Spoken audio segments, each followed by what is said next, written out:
Eu queria, no nosso bate-papo de hoje, contar duas histórias interessantes, aparentemente desconexas. Talvez sejam desconexas mesmo, vai saber, né? Eu que tô conectando aqui, vai ver que é loucura minha. Eu que acho que faz sentido. Mas eu vejo nessas duas histórias lições pra gente entender um pouquinho do que tá acontecendo no Brasil de hoje. Uma história é desse século e a outra história é... Aliás, uma dessa história é do século passado, a outra história é de 2 séculos atrás. A primeira é um experimento feito nos anos 80 do século passado, que resultou numa teoria que é muito conhecida. Pesquisadores da Universidade Americana de Stanford pegaram 2 automóveis, colocaram um num bairro pobre de Nova York e outro num bairro rico, perto da Universidade de Stanford, que fica em Palo Alto, colocaram o carro lá. Os 2 carros iguais, idênticos, mesma cor, modelo, tudo arrumadinho e tal, ok. Anos 80, Nova York, criminalidade altíssima. Bom, colocaram o carro lá, em menos de meia hora o carro de Nova York já estava sendo destruído. Roubaram pneu, quebraram tudo, etc e tal. Em 3 dias não tinha mais nada no carro. O carro era uma carcaça, pendurada para apoiar em tijolo. E o carro, uma semana depois, o carro de Palo Alto, intacto. Aí eles pegaram uma marreta, quebraram o vidro do carro de Palo Alto. Bom, deu-se o que se imagina. O carro começou a ser vandalizado, a exemplo do que aconteceu em Nova York. Nova York era um bairro pobre, tomado pela criminalidade. Palo Alto, uma região rica, sem nenhuma preocupação nesse campo. E, no entanto, o carro foi detonado assim que quebraram o vidro do carro. Pouco tempo, os 2 estavam iguais. Surgiu a famosa teoria da janela quebrada, que é conhecida e aponta para um ensinamento que não é a pobreza que causa a destruição, mas é a percepção de abandono, de descuido. E não precisa ser um grande abandono, um grande descuido. Basta uma janela quebrada. E aí se abre a porta para que ninguém está cuidando, a desordem campeia.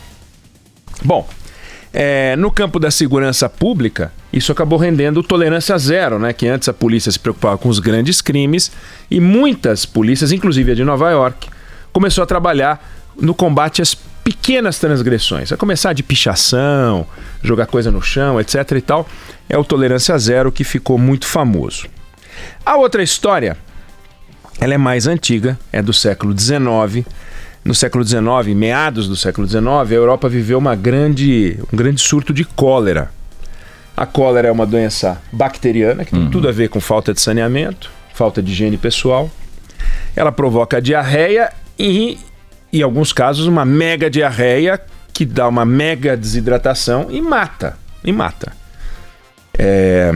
A África viveu surtos de cólera recentes.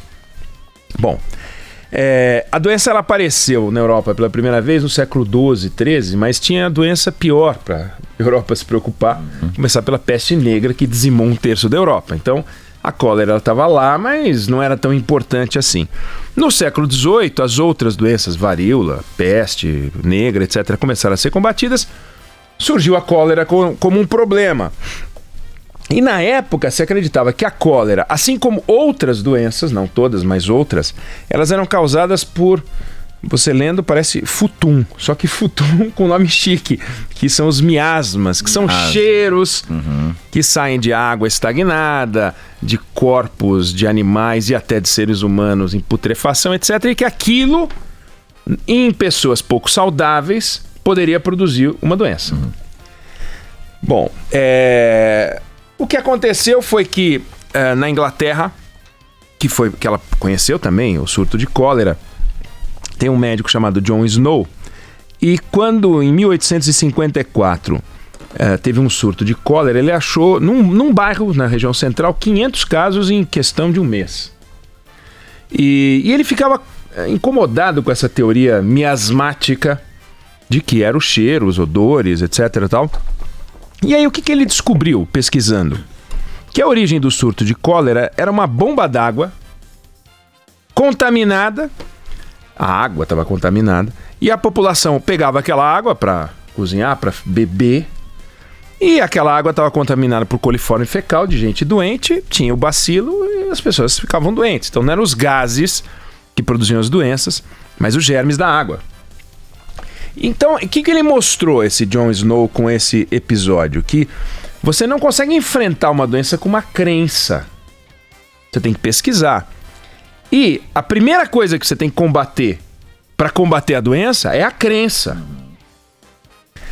Então, por que eu estou citando a teoria da janela quebrada e a descoberta do Jon Snow para discutir o Brasil de hoje? Porque a teoria da janela quebrada mostra que os pequenos sinais de abandono sinalizam uma falta de descuido, e essa falta de descuido vai se avolumando até uma hora que você tem uma desordem. A gente tem uma questão importante no país que está sendo discutida nesse momento agora no Congresso, mas foi discutida no Supremo Tribunal Federal, que é em que momento um criminoso deve ir para a cadeia.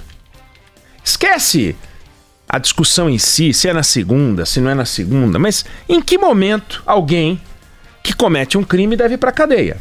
Essa é a discussão, né? Não vamos ter lado. Bom, os países mais sérios já resolveram isso há muito tempo. Essa é a questão. Há muito tempo se sabe, nos países mais desenvolvidos, em que momento uma pessoa deve ir para a cadeia. Tá pacificado isso. Eu não quero saber como eles resolveram. Se é primeira instância, tem país que bota na primeira, na segunda. Não. Isso é discussão, deixa para os Barrosos, para os Gilmares e para os Lewandowski, etc. A questão é, eles resolveram. Aí a nossa corte, vai resolver, e o que ela faz? Ela se debruça sobre o assunto várias vezes, numa questão de tempo muito curta, em poucos anos, sendo que a Constituição já estava escrita há um tempão, a lei que eles discutiam, que modificou o Código de Processo Penal, é de 2011, portanto já estava escrita há anos, e eles, num espaço de tempo, que é curto, se reúnem algumas vezes, o que em si já é um absurdo. Como que 11 ministros da nossa Corte Constitucional se reúnem para discutir o mesmo assunto mais de uma vez. Não vou nem falar da perda de tempo. Conceitualmente, é bizarro. Sim. Mais do que isso, fruto dessa discussão repetida, eles chegam a duas conclusões que são opostas. Também não importa qual veio antes, qual veio depois, mas como eles chegam a duas conclusões opostas diante dos mesmos fatos que não mudaram? Não surgiu um fato novo. O fato novo é a vontade deles de voltar a discutir e mudar de opinião. E a carta é a mesma. A carta é a mesma. E eles concluem primeiro que pode prender depois da segunda instância. E depois eles concluem que só pode prender depois de todos os recursos. Bom, ao fazer esse debate de forma confusa, e é o que eles estão fazendo, eles não percebem. Podem não perceber, mas eles estão quebrando uma janela. Eles estão quebrando uma janela, que é uma janela do nosso norte institucional. Para onde a gente tem que ir? Ah, é para cá. Pô, legal, tô indo. Não, agora é para lá. Peraí, você quebrou a minha bússola. Eu não sei onde é o norte. Você me disse que era para cá, eu fui. Agora você disse que é para cá. E aí? Quando você faz isso, você quebra uma janela. Você quebra uma janela, que é a nossa bússola, é o nosso norte institucional. Quem fez isso? O Supremo Tribunal Federal. E eu não estou preocupado com qual é a última decisão. Talvez eu ficasse mais feliz com a decisão final sendo a de segunda instância, mas isso é irrelevante. Irrelevante. O fato é, eles quebraram a nossa bússola. Qual é a referência que eles estão dando para um país se eles interpretam o texto num sentido e depois interpretam no outro? Que aquilo que é certo numa hora, na outra hora não é certo. Que aquilo que é errado numa hora, na outra hora não é errado. O que eles estão dizendo para o país? Que o certo e o errado variam com o tempo. E se o certo e o errado variam com o tempo, como eu me guio? Eles estão quebrando a minha janela. Se eles estão dizendo para a sociedade que eles não sabem o que é o certo e o que é o errado, eles estão dizendo para a sociedade, vocês têm que aprender meio que por vocês, porque se vocês tiverem que contar comigo, vocês estão fritos. Quebraram uma janela. E que janela que eles quebraram, né? Bom, se o Supremo nos confunde, como é que as coisas ficam? E aí entra o Jon Snow. Mostrando que a melhor forma de enfrentar um mal é combater a crendice. E o que tem a ver a crendice nessa história? Passado esse episódio lamentável da janela quebrada, da Suprema janela quebrada, aparece o Congresso Nacional tentando fazer com que a sociedade acredite numa crendice, numa teoria miasmática. E qual é a crendice do Congresso Nacional, que é um dos epicentros do Mensalão, que é um dos epicentros do Petrolão, que é um dos epicentros de todas as lambanças que apareceram nos últimos anos, Eletrolão, sei lá eu qual. Eles estão sugerindo que agora eles estão comprometidos em reverter a legislação, a Constituição, sei lá o quê, de forma a garantir, a restaurar a prisão em segunda instância. Tiveram um tempão para fazer isso. E agora nós vamos agir de forma positiva. Bom, o Congresso Nacional fez muita coisa positiva esse ano, a começar pela reforma da Previdência. Agiram bem, foi ótimo, pudemos contar com eles.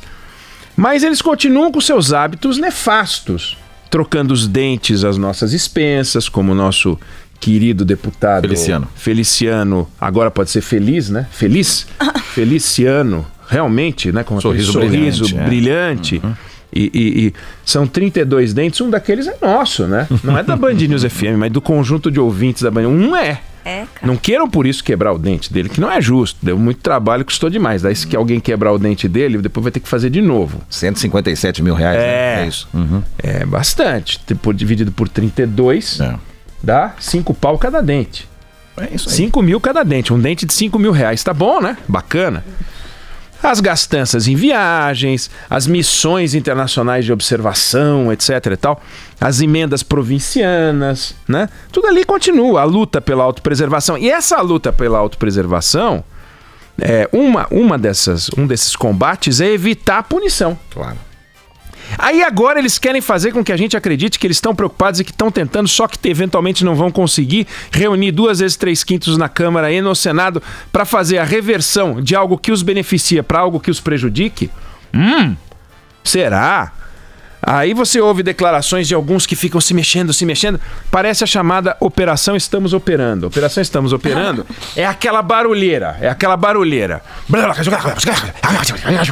Aí você fala assim, nossa, tá acontecendo um monte de coisa. Não, é a Operação Estamos Operando. Aí o cara fica rodando. Parece a cadela que a gente adotou na minha casa, a Lola, que fica procurando o rabo. Não sei se a Alberta ainda corre atrás do rabo. Não, já passou dessa fase. Pronto, mas os deputados ficam na Operação Estamos Operando. Bom, para os pobres, a gente sabe que a primeira instância é o camburão, a gente sabe que a segunda instância é a delegacia de polícia, dali é jaula. Terceira instância, quarta instância, todos os recursos estão à disposição no papel, mas na vida real, quem consegue mais é quem é mais organizado. Quem tem um partido por trás, por exemplo, fundo partidário que financia apoio jurídico com dinheiro público, ajuda os deputados a se proteger. E estavam querendo usar isso na campanha eleitoral, pagar, né, os advogados com isso. Bom, os deputados e senadores que são enrolados, não todos, mas os deputados e senadores que são enrolados, vários dos quais enrolados e poderosos, eles não têm interesse nenhum na segunda instância.